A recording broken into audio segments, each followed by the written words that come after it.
Greetings, programs. Welcome back to ArcNeo Reviews, where today we're taking a look at a bit of a weird figure, but one I'm definitely glad to have. We're looking at Legacy Skullgrin, and we're getting the tank mode out of the way now because the tank mode's kind of dumb. We're going to get this out of the way right now. This is a figure you buy for the robot mode. Yes, this tank mode is quite accurate. Very evocative of the original, tank mode that the inner figure of the Pretender had back in the day. I do have most of that inner figure. I need his, the guns he can hold, but, so I'm not going to bother bringing him in. I don't have his Pretender shell. It's so hard to find a complete Pretender anymore. They're always a scavenger hunt. But yeah, this mode is, it's basically a candy bar.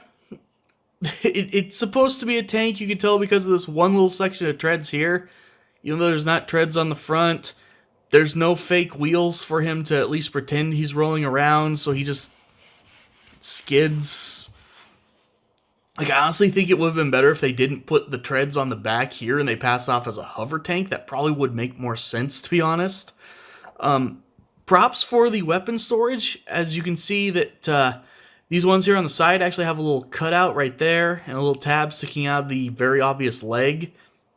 Help hold them straight. He does have a rotating turret. You move the guns up and down. This is all fine enough. I'm not going to, complain about the alt mode. This is a character that never had a good alt mode, really. This is fine. This is serviceable. It's interesting. It's a thing you can do. But the meat and potatoes of this guy is the robot mode. We're going to get going into that right now. So start, just go ahead and pop off the swords. Now, you don't have to, but I do prefer to actually remove the turret as well. Again, this is completely optional. I just like not having it in the way. Go ahead, come back here, and unpeg right there and right there. You can see the tabs on the back of this. Just unpeg those, turn them to the side, start folding them down, but don't go all the way just yet. Go ahead and bring the legs down on these little rockers right there. Fold out the feet. Then this is actually easier to do if you separate the legs so you can actually get in here and see as well. You've got basically a triple hinge going on. I'm not quite sure, but ultimately you're trying to move this section in all the way, leaving this little right angle here for the knee joint. Then go ahead and collapse this section in. You can see that this is tabbing in right there. Give that a squeeze and then close it down in. There you've got one of his legs. Same thing over here. Get that situated. I find this pegs in better if you do it before you try just pushing everything else in. And worth noting, there's a little tab sticking out right there, sliding in right there. So you've got that. Go ahead and fold down his pelvis so you can get the legs in place there. And then the way his upper body works is actually pretty neat. So you go ahead, you open up this panel. And really quick here, I will just unpeg the arms from each other, splay them out. Push the head down through his chest. Slide up the shoulders, then peg that. That will come down, peg in. Lift the head up so you can peg the chest in. Fold out his horns. Fold up the horns in the back here. Worth mentioning, the directions do not tell you to fold these down to put them in the tank mode. You're going to need to do that. I watched Imgo's video on this guy, which is the only reason I knew about that. I'm glad that I did. And then finally, fuss around a little bit until you can get his hands out. And by that, I mean completely cheat by putting something in his hand and using that to fold his hands out. It didn't even work that time. There we go.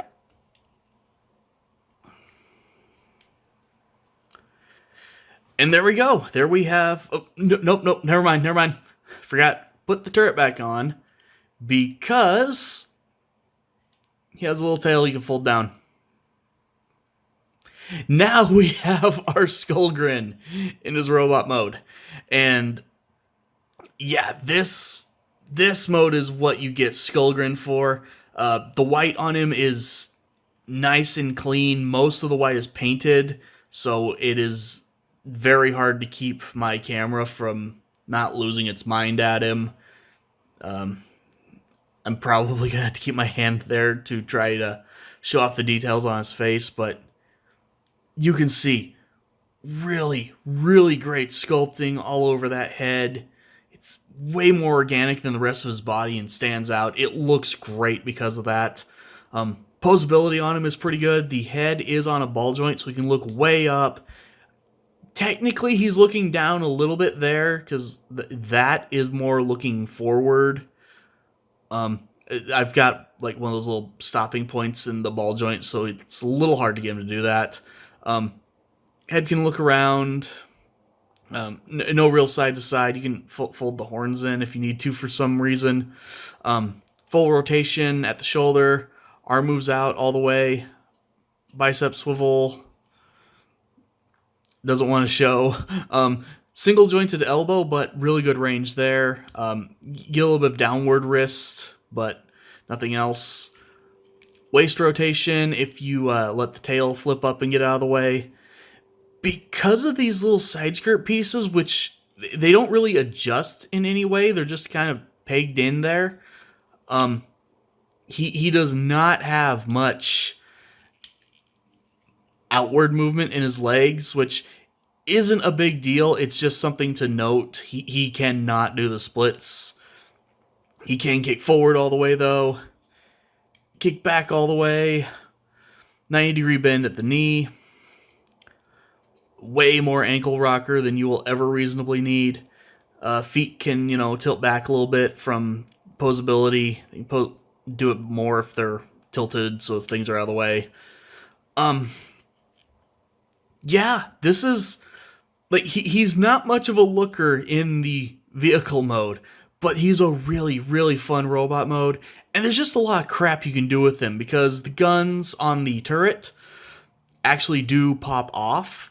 So he can hold them and use them as blasters, or you can peg them down under here, under his arms, and in fact, actually...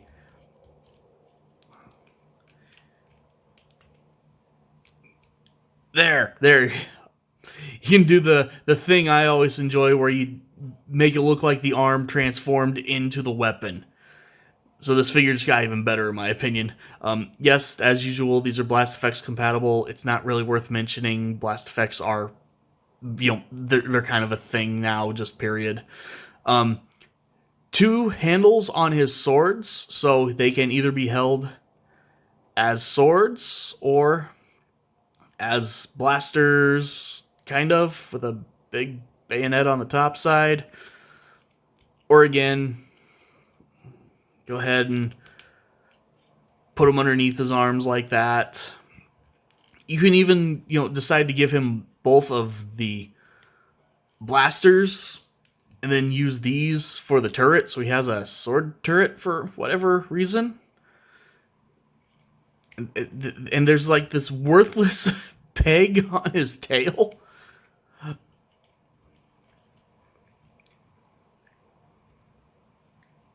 But yeah, he's a weird looking guy. The tank mode is basically useless, but this robot mode is just a ton of fun.